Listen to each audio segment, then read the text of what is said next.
was listening to an audio book, and it was Paul Simon, and I think he was talking at that time about how he came up with some of the melody and lyrics for Bridge Over Troubled Waters. And I was moved to tears, and I was lying there, and I thought, I wonder if I could ever write a poem that could have such impact as this, to be so deep as this. And all of a sudden I started hearing words, like right then. And I thought, uh-oh, this sounds like poetry. So I jumped up and I got a pen and a piece of paper, and I wrote it down. You want to hear it? Yes. Thought so. I was hoping so. All right. Are you real? I asked. How can I know? Put your finger in the hole, he said. Put your finger in the hole. How are you not healed? I turned away, disgusted by that hole, deep and frayed. I was afraid. He said, put your finger in the hole. Until you know the depth of my pain, you cannot see the power of my light. The hole was soft and wet with blood. I couldn't run away. His passion deep, a smile of tears. Finger in the hole, no thumb in the dike, an ocean of love swept over us all. I didn't write that. I mean, I don't even pay attention to Easter, and this sounded an awful lot like an Easter story. And so I was kind of suspicious of that, so I went to the Bible and found it in John chapter 20, verse 24. But Thomas, one of the 12 who is called the twin, was not there with them when Jesus came. And the disciples said to him, we have seen our Lord. He said to them, Thomas said to them, until I see his hands, the mark of the nails, and put my fingers in them, and put my hand into his side, I will not believe. 8 days later, the disciples were again indoors, and Thomas was with them. Jesus came when the doors were locked and stood in the midst and said to them, peace be with you. And then he said to Thomas, put your finger here and see my hands, and reach out your hands and put it into my side, and be not faithless, but believing. Okay, so I got a biblical download. But I think it means a whole lot more than that in a metaphysical way. And being unity people, we do look at things metaphysically. And so I kind of wanted to break it down and talk to you about what I took from this poem. To start with, are you real? I asked, how can I know? How many times have we kind of wondered about that Christ self inside of us? Have you ever gone through life on a day-to-day level, walked around and felt maybe separate, like your Christ self was something that you maybe call in sometime, but it's not part of you? Or, like, where are you, my Christ self? But really, that Christ self is in us all the time. It's our aliveness. It's every cell in our body is of the Christ self. And so when we look at a wound, the finger in the hole, what's happened is anything that happens in our life, let's say some trauma happens when we're young. Your Christ self is in there too. It's part of you. It is you, actually. So the Christ part of you is in that same wound. And so what happens when you have a wound? Especially if it's an emotional wound, but actually if it stays with you, it is an emotional wound, even if it's a physical trauma. What is it? What makes it a wound? It's what you made of it, the meaning you took from it, and that's the emotional part. And that's sometimes just really hard to bear, hard to take. So, what do? What you do is you kind of cover it up. You don't want to have to face it. You don't want to express it. It's just too painful to think about. And so you entomb it. Wrap it up, cover it up with, you cover it up with the lies that you made of it, the meaning that you took from it. And then 2, you put another layer of fear around that so that it says, don't ever come near me, don't touch me. But of course, it doesn't lie quiet in you, does it? It comes up, and you keep stuffing it back down. So, finger in the hole. Put your finger in the hole. What does that mean? I think of fingers as like exploratory. So, be curious. Your fingers can help you be curious, right? So, finger in the hole means be curious and kind of look into what's there.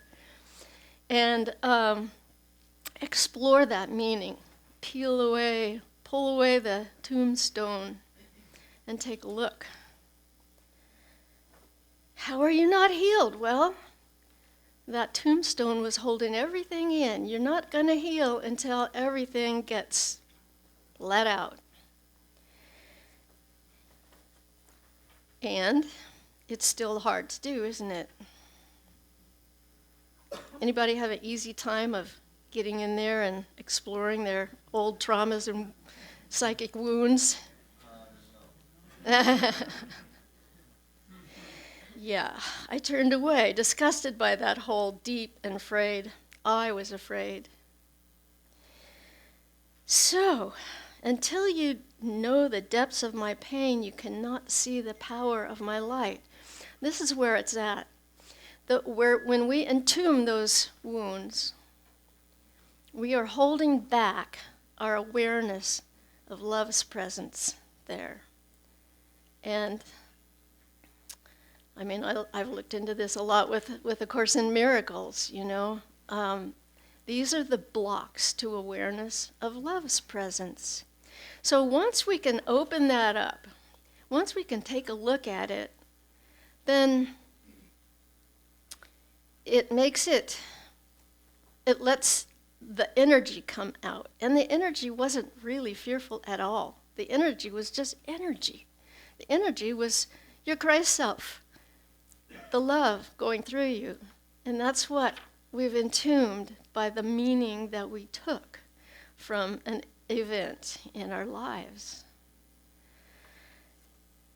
So, his passion deep, a smile of tears, finger in the hole, no thumb in the dike, an ocean of love swept over us all. It would be nice if I could just give you that message. All right, now get in there and let out your Christ love energy and everything will be okay. But you can do that. And one of the things that I've learned to establish for myself is a willingness. So I do that up front. I'm always saying to myself, you might say, when I do my prayers, that's one of the things that I always say. I am willing to let go of whatever needs to be let go, to be able to be more of my Christ self. And that willingness helps a lot, and knowing what you're going to do. And then, once you're willing, guess what? It comes up. It comes up always. And this is what it looks like. About 3 weeks ago, I was I was working on my website, and I wanted to do a newsletter, and I had written an article that I wanted to send out in my newsletter. I was all excited, and so I announced it on Facebook and had a newsletter sign-up thing on my website, and waited for people to sign up. And I only got about 6 sign-ups, and I was kind of disappointed. In fact, some people had said that they had signed up and then they didn't show up, so probably their spam folder was pulling it out or something. Eventually, I had 8 signups, so I was wandering around feeling kind of anxiety or something. And I thought, well, this isn't right. It's like, it's not that I wanted to make everyone, why? Why do I feel like I need this bunch of signups? Why don't I just send it out to the 8 people, which I did?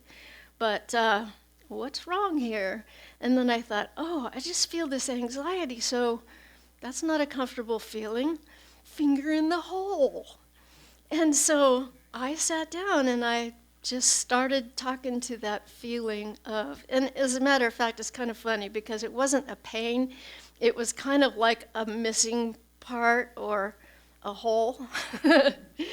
So I just looked into that and just let it wash over me. And it was like if I paid attention to that feeling of nothingness, really, it started to tell me what it was about. And what I heard was, when I was 3 or 4, my mother said, if you keep being like this, no one is going to like you. And of course, I was just being myself, right? So if I keep being myself, no one is going to like me. And apparently that lived in me all this time. No one is going to like me. So I let that go. I just let it move through me, let it go until I no longer had that feeling of emptiness. I was able to feel the love within myself, and for everyone else. And so I felt more filled up than ever, with still only 8 signups. It didn't matter to me anymore. I still want to have people sign up for my newsletter. I have great things to say. In fact, I have a sign-up sheet over there, so after church. But that's kind of what it looks like when you're letting go of these things which surprisingly have been living down there and you just haven't really teased away what was holding them back. I thought this talk was going to last a little longer than it did. But that's pretty much it. And so I would like to just get into a meditative state. And I'm just going to lead you in just a meditation of your life force. With your eyes closed if you want them. And letting yourself just relax. Breathe in through your nose and out through your mouth. And let that keep happening as a cycle. In, out. In, out. And feel the weight of your body down against the seat of your chair. And extend that energy down into the center of the earth. You know how to send it there. Just imagine in your mind of energy of force going straight down to the center of the earth.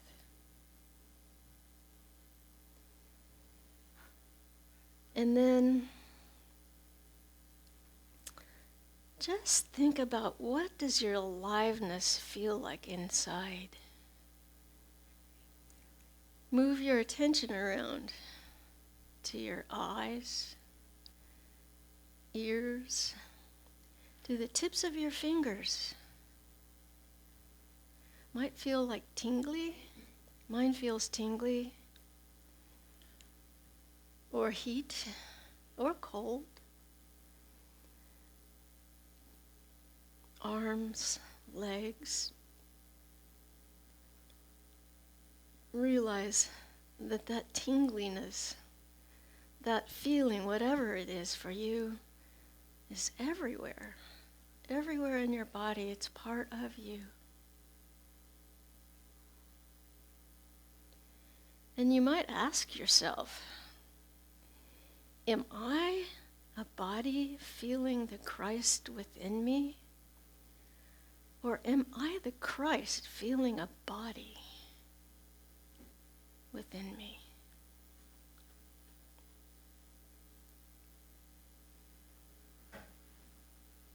And let's just explore that for a few minutes in the silence.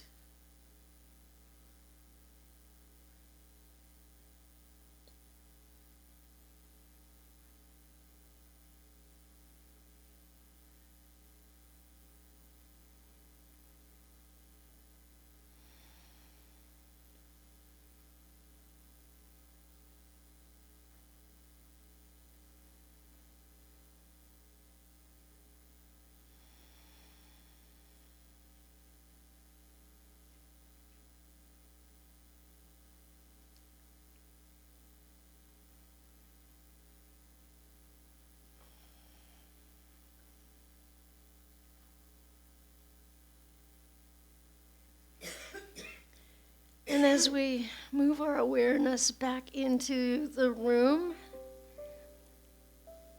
and we feel the air, as we gently open our eyes,